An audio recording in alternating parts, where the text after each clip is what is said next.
You will know what will happen tomorrow morning. Wika ni Dad sa akin, Dad, I'm the one running my own company and you don't have a power to decide about my schedule. I don't know what you did and how you have access to my shareholders, Dad, but I'm not attending that meeting.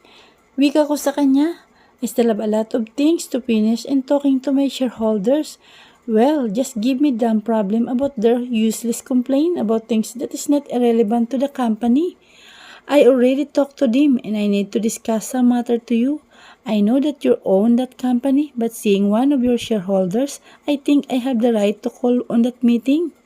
Sabi niya sa akin, nabitawan kong hawak kong papeles dahil sa sinabi niya, he is one of my shareholders. How does it happen without my knowledge?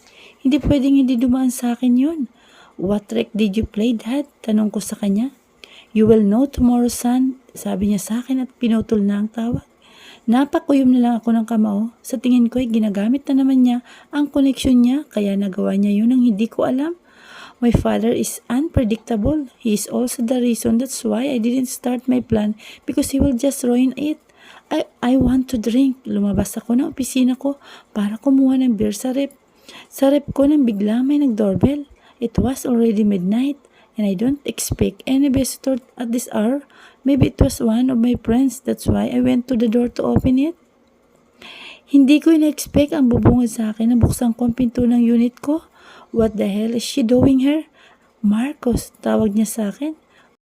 What the hell are you doing here, Mariel? Tanong ko sa kanya. She is drunk and where is her husband? Gino should not let her like this and he even let her out wearing this kind of clothes. Let me in first. I miss you and please don't ignore my call. Sabi niya sa akin. Go home, Mariel. I don't have any business with you. We're already over, so leave. Go with your husband. Sabi ko sa kanya. No, I want to be with you. Remember that we used to have more quality time here at your unit in our steamy night? Sabi niya sa akin at niyakap ako. Stop it, Mariel. Maling sabi ko sa kanya. No, I won't leave unless you let me in. Wika nito sa akin. Inalayo ko naman siya sa akin. This is not fucking right but I can't let her stay here like this. I let her in and bring her to my living room. I need to call someone to pick her up. I don't like the idea that she is here with me because it will cause an issue and Nadine will be here tomorrow. Where are you going? Stay with me, Marcos. Sabi niya sa akin at hinila ko umupo sa tabi niya. She was about to kiss me but I pushed her away and I noticed something. I look at her and sigh and I stand up. Stop pretending, Mariel, and leave my unit. Wika ko sa kanya. She is not drunk. She is only pretending to be so she can come here and I don't fucking know her the reason. You notice so fast, sabi niya sa akin at umayos ng upo. Leave, Mariel. You should go home to your husband. Wika ko sa kanya. I don't want Marcos. I can see that you still care for me. And I know that in your heart, you still love me. Wika nito sa akin. I don't love you anymore, Mariel. I stopped loving you from the moment you chose to be with Gino. Wika ko sa kanya. Marcos, you told me that you will get me from him and I'm giving myself to you, Marcos. Ikaw ang mahal ko, wika niya sa akin. I'm just fooling around, Mariel. I don't pick what I already through. If you really love me, Mariel, you should have choose me from the start. But you choose someone else to be with him and don't fucking bother me anymore. We're already strangers starting today, so leave my unit because you're not welcome here anymore. I should have banned you here, maring wika ko sa kanya. I have my reason, Marcos, and I love you. I did this because I love you and I still believe that you love me too. You're just using that woman to get even with me. I know that it was your trick me to jealous and if you really don't love me anymore, you will just leave me outside your door. I know that you keep out things here, Marcos, so don't fucking push me away because I know that you're just also pretending that you don't love me. Sabi niya at naglakad papunta sa isang kwarto. She opened it and get inside. In this packing room, all of her stuff is her and some things that I give her. I did not throw her stuff yet because I was busy with my work, but I will throw all this away See, Marcos, you still keep my stuff because you love me. You can't throw all this away because you love me. Especially that painting of me that you personally paint. Wika niya sa akin. Napakuyom ako ng kamao ko dahil sa sinabi niya. I still remember how I paint that painting for her. In our anniversary, and how happy we are that time, but she just wasted all my effort for marrying someone else. Tinabig ko ang ilang gamit kaya bumagsak yun sa sahig at nabasag. Marcos, sigaw niya. I can't throw this away, Mariel. I can't even break it in front of you. Wika ko sa kanya at binasag sa harap niya ang gamit na nahawakan ko, kaya gumawa yun ng malakas na ingay. Stop it, Marcos. Sigaw niya sa akin at itinulak ako palabas ng kwarto. Leave, Mariel, before I call your husband and tell him that you here. He will not be happy to see you here at my unit alone. Wika ko sa kanya. Marcos, tawag niya sa akin. Leave, sigaw ko sa kanya. Wala naman siyang nagawa kung hindi ang umalis na. Why everything is a mess right now? I went to my kitchen and started to drink my beer. I want to drink because I need to fucking think. Dad is already my stockholder and he need to explain how he did that. I'm so fucking stressed because of work then. Things are getting more fucked up. I ended up drinking almost of my beer last night and I'm having a fucking hangover today. I need to get up and go to my company to attend the meeting. Bumangon ako at dumiretso ako sa banyo para maligo at pagkatapos ko ay nagbihis na ako at inayos kong lahat ng kailangan ko saka ako lumabas ng unit ko. I'm having a fucking headache and I just want to stay at me unit to rest but I can't do that because of the fucking meeting that I need to attend today. I went straight to my car and drive it all the way to my company. When I arrived, my secretary went to me. Sir, your father is already at the conference room waiting for you. Wika nito sa akin at sinabayan ako ng maglakad hanggang sa makapasok kami sa elevator. Okay, and you need to explain to me how my father acquired some share? Sabi ko sa kanya. I will look at it, sir. Wika nito sa akin at tumango ako. Huminto ang elevator at lumabas na ako ng elevator. Kasunod ko ang sekretary ko. Dumiretso ako sa conference room kung nasa ng ama ko. Leave us, sabi ko sa sekretary ko bago ako pumasok sa loob. Tumango siya sa akin kaya pumasok na ako sa loob at naabutan ko si Dad na printing nakaupo sa swivel chair. Dad, tawag ko sa kanya. You earlier than I expected, wika niya sa akin. Explain it to me, Dad, wika ko sa kanya. Matagal na ako may share dito. I'm just using someone to represent me, son, sabi niya sa akin.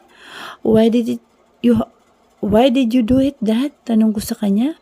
Because I want to help you. I see how you grow this company and I'm proud of you, son. Sabi niya sa akin. What's your reason? Then why did you show up? Tanong ko sa kanya. I'm glad that he acknowledged my hard work. It is not easy to start a business even though I am his son. We are not in a good term that time but he still supports me. I show up because you need to see this, son, sabi niya sa akin at may pinakitang mga papeles. Tiningnan ko naman yun at napakayom ako ng kamao nang makita ko anong nalalaman ng mga yun. What the hell is this, Dad? Tanong ko sa kanya. They are planning have a project collaboration with your competitor, Marcos. Some of your shareholders are talking to the DL Corporation and I think Gino will be here because of that, wika ni Dad sa akin. I will not fucking approve this project, wika ko sa kay Dad. I know because you're still affected with what your ex-lover did to you and you still have feelings for her, wika ni Dad sa akin. No, Dad, that's not the case, her. My personal life is separate with my work. The reason that I don't want to collaborate with him is because how the work. They are known for being a betraying in terms of business transactions, sabi ko kay Dad. Tumingin sa akin si Dad sa ngumiti. The shareholders will decide about the approval, Marcos, but in my opinion, if you really have no feelings with your ex-lover, you should accept the project because it will be our advantage to know your competitor and to prove that you can do better.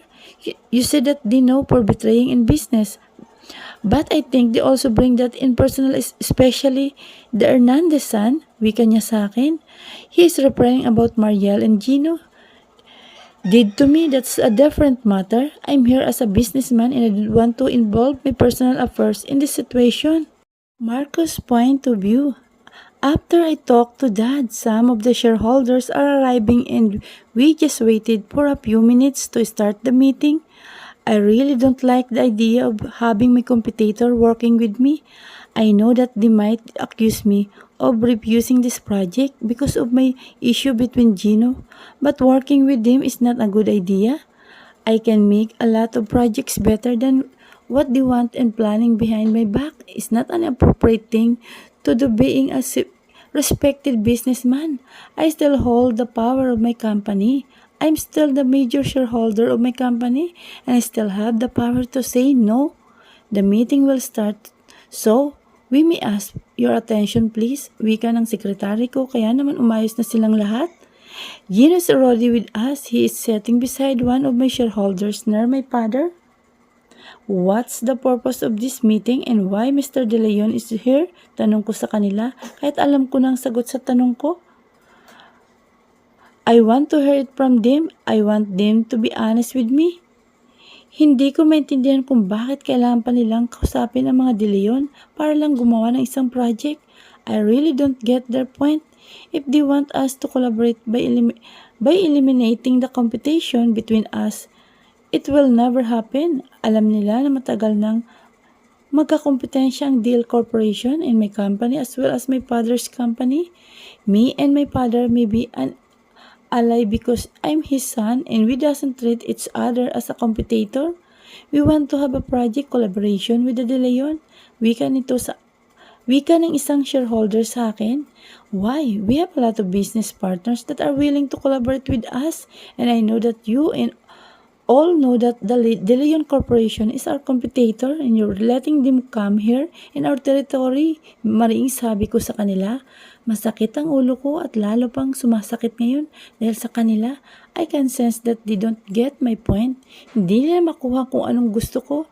Hindi ba nila kayang intindihin na kakompetensya ang mga De Leon at hindi pwede ang ipinipilit nila? Marcos, with all due respect, this collaboration will bring us more profit. Our company is a well-known real estate in the Philippines and by having this collaboration, we can easily eliminate our competitors, sabi ni Gino sa akin. He has a point, Marcos. Working with him is a good opportunity with us. Having the two company work on a project will be a great, sabi ng isang shareholder. Nakukuha ko ang gusto nilang mangyari pero wala akong tiwala kay Gino. Kahit kailangan hindi ako magkaroon ng tiwala sa kanya. Dahil sa mga nangyari noon, I know him since we were in the middle school and I know how he works. Why don't we vote for it instead? Marcos look like he doesn't agree and some of the shareholders are willing to do it. So let's just vote to know what will happen. Wika naman ni Dad sa amin. I look at him and he just smiled at me. He's up to something and I know that it will be against my will. I think I know who is the responsible for this fucking idea. And my father is one of them. The way he smiles at me, I know that this is already decided behind my back. I agree with that idea. Wika naman isang ibang shareholders. Napakuyom ako ng kamao ko at tumingin ako sa sekretary ko na nakatingin lang din pala sa akin. He's waiting for my signal. I stand up and all of them are looking at me because of what I did. I even make a noise while I standing. You don't need to vote because it will be useless. I know that the majority will be in favor with the project collaboration. Wika ko sa kanila, tuluyan na akong lumabas ng conference room. Dumiretso ako sa opisina ko at pumasok doon. Sumunod naman sa akin ang sekretary ko. Keep an eye on Gino and his ally. This project is a fucking bait for us. So we need to be prepared. Knowing Gino, hindi niya to gagawin ng wala siyang plano o malaking mapapala bukod sa mga sinabi niya kanina. Wika ko sa kanya, Sir, you should have disagree with him. You still hold the majority of the stocks. Wika nito sa akin. They want to play a game and I'm playing with him. Wika ko sa kanya. If you need anything, sir, I'll just be outside. Wika niya sa akin kaya tumango ako. Hinayaan ko na lang siyang makalabas at tumupo na ako sa swivel chair ko. My head is spinning and I'm still not eating my breakfast. Speaking of breakfast, Nadine probably at my unit at this hour. I should call her. I dialed her number and with just a few seconds, she answered my call. Nadine, tawag ko sa kanya. Tapos na ako magluto ng breakfast mo. Masayang sabi niya sa akin, she really loves cooking. I'm at the office already, Nadine. Sabi ko sa kanya, ha? Bakit hindi mo sinabi? Tanong niya sa akin. I forgot to tell you because I have an early meeting with that board. So, wika ko sa kanya, dadaling ko na lang dyan ang mga niluto ko, wika niya sa akin. No need, Nadine, just stay there and clean my unit, wika ko sa kanya. Wala naman siyang gagawin dito ngayon at toxic lang ako ngayong araw dahil sa mga nangyayari at ayokong mapagbuntulan ko siya ng galit ko. Baka magkasagutan lang kaming dalawa. Napalingon ako sa pinto ng opisina ko nang pumasok doon si Dad. Kaya naman ang sumagot si Nadine sa sinabi ko ay pinutol ko na ang tawag nang walang sinasabi sa kanya. What do you need, Dad? Tanong ko sa kanya. I came here to give you a warning, Marcos. Wika niya sa akin. What, Dad? Why? I'm not doing anything wrong at this moment. Sabi ko sa kanya. Because you will be working with Gino together with his wife. Wika niya sa akin. Kumunot ang noo ko sa sinabi niya. What the hell, Dad? Why did Mariel got involved? Tanong ko sa kanya. She is the representative of the Hernandez Construction and you will be my representative. Wika niya sa akin. This will not gonna work, Dad. Wika ko sa kanya. If you really over with him, Marcos, you should start to be professional. And you told me earlier that your personal affairs are excluded when it comes to work, so prove it to me. Marcos, I will let you find someone who can accompany you with this project because starting next week, you will be flying to Palawan to start the project there. Wika niya sa akin at lumabas ng opisina ko. Napakuyom ako ng kamao dahil sa sinabi niya. Buong maghapon na puro trabaho na lang ang ginawa ko at puro kape lang din ang laman ng tiyan ko dahil wala akong oras para kumain dahil mas gusto kong matapos lahat ng trabaho ko para mawala sa isip ko kung anong nangyari kanina. Tama nga ako na hindi magandang project na to at talagang iniipit nila ako para makasama ko silang dalawa. Pero tulad nga ng sinabi ko, wala na akong nararamdaman kung hindi galit na lang para sa kanilang dalawa. If they want to play game, I will play their game. Lumabas na ako ng opisina ko at lumilitsong umuwi sa unit ko. I'm expecting to see Nadine at my unit. She probably cooking right now and I can't wait to taste her dish again. She's a great cook and I'm happy that she's preparing my foods every day. I feel home when she does that. Nang makarating ako sa condo ay dumiretso agad ako sa unit ko at nang makarating ako doon ay pumasok na agad ako pero walang Nadine na sumalubong sa akin. Tuluyan na akong pumasok sa loob at malinis na rin ang paligid pero wala siya sa kusina. Kumunot ang noo ko dahil nandito naman ang gamit niya. Baka nasa kwarto ko lang siya at naglilinis. I'm permitting her to enter my room because I'm comfortable with that. She is the woman except my mother that can enter my room. Bago pa man ako makarating sa kwarto ko, ay nakita ko na nakabukas ang kwarto kung nasa ng mga gamit ni Mariel at nanlaki ang mga mata ko na makitang nandoon si Nadine. Hindi ko alam kung anong nagtulak sa akin at biglang uminit ang ulo ko. Lumapit ako sa kanya at mahigpit kong hinawakan ang kamay niya. No one should enter this room.